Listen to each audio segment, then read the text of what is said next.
Photoshop's a really useful program for photography and for art.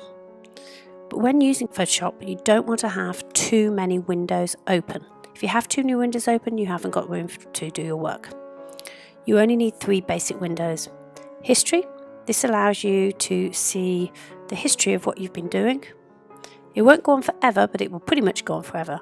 And you can go back and see, decide where you want to go on your history, what you've done before. Very useful. Layers.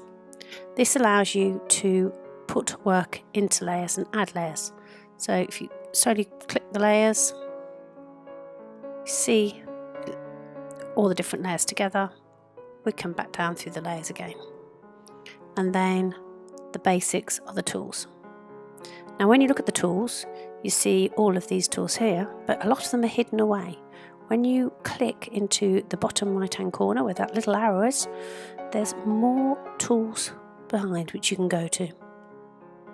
Select an area, goes from square to circular. The lasso tool, you can go from straight lines to free draw or to magnetic. So all of these have a lot more tools hidden. Make sure to get the screen to look like this, you need to have gone to Windows at the top. Your workspace is best to be on Essentials, and you only want History and Layers and Tools to select, and that's it.